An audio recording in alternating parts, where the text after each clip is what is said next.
Last year was hell, actually, in all seriousness.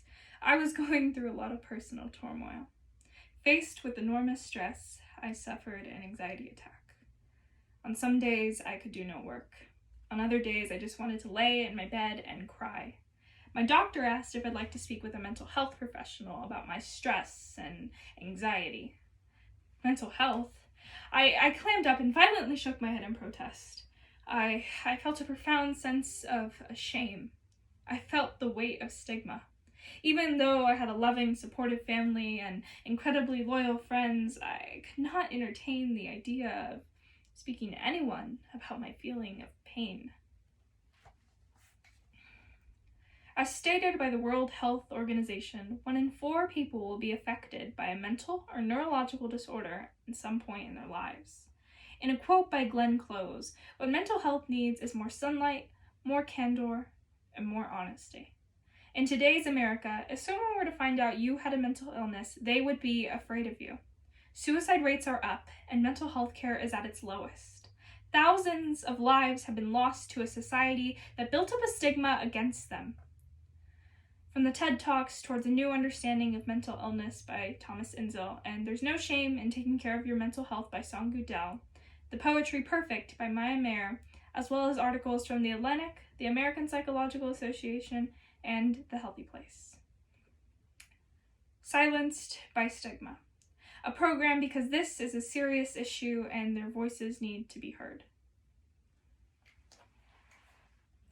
The mental health system suffers for one reason: stigma. The public does not want to pay for an adequate mental health system that results in shoestring budgets for a skeleton staff. There's little oversight and accountability because mental health is not a priority. The stigma attached to mental illness makes advocating for better conditions like fighting to improve the prison system. No one cares enough to be outraged. The first time I heard mental health, I had just gone through the brutal experience of losing a loved one.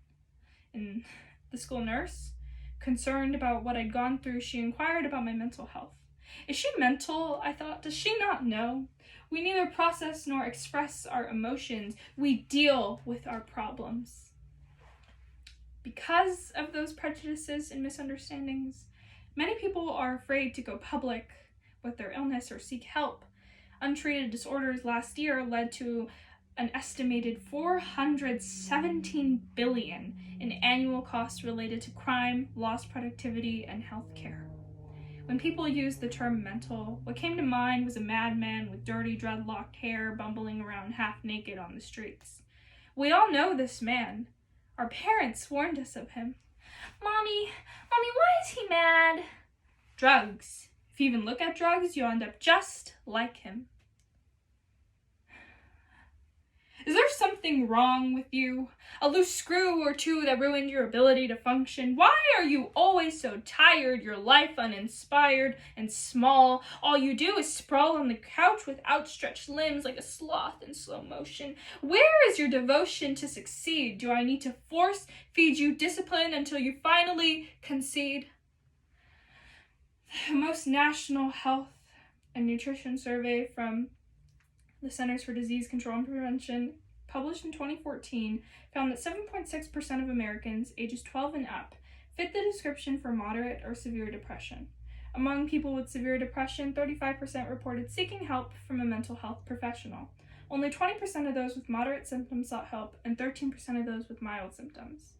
The discussion around anxiety and mental health has evolved, but there is still a misunderstanding and common parlance about things like anxiety, depression, and bipolar disorder. Depression is not just being sad. Anxiety is not just being stressed out. They are true biological disorders that can be quite debilitating. What drives the disability for these disorders like schizophrenia and bipolar and depression? Why are they number 1 here? Well, there are probably 3 reasons. One is that they're highly prevalent. About 1 in 5 people will suffer from one of these disorders in the course of their lifetime. A second, of course, is that for some people, these become truly disabling. It's about 4 to 5%, that's about 1 in 20. But what really drives these numbers, this high morbidity, in fact, in some cases high mortality, is the fact that these start very early in life. 50% will have onset by age 14, 75% by age 24. A picture that is very different than what we would see if you're talking about cancer or heart disease, diabetes, hypertension, most of the major illnesses that we think about as us being sources of morbidity and mortality. These are indeed the chronic disorders of young people. That's precisely the reason we need to speak out.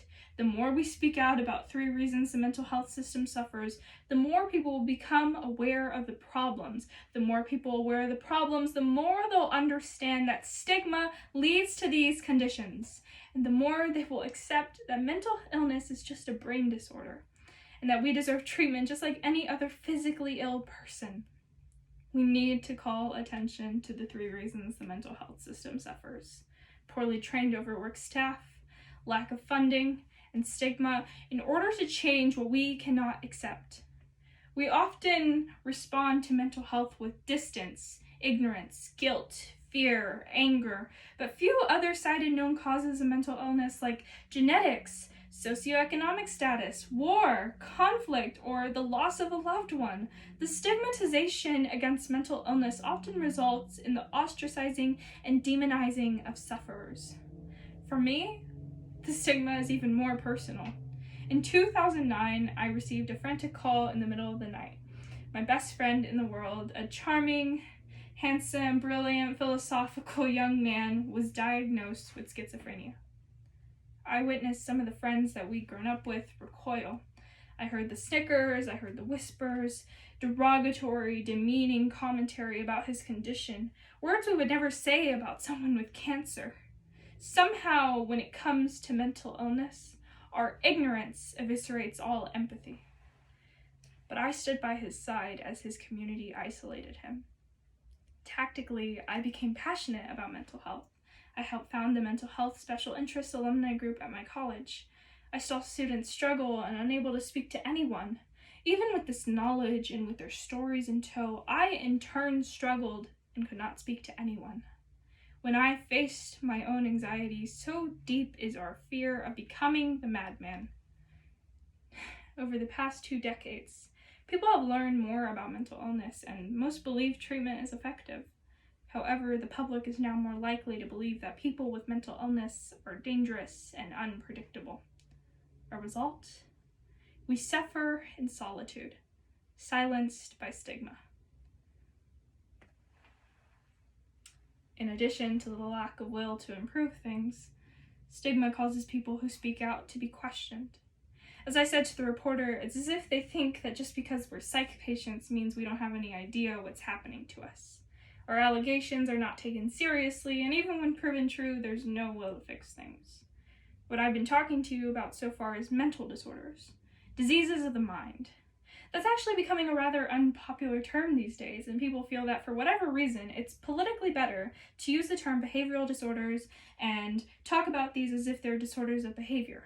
Fair enough, they are disorders of behavior and they are disorders of the mind.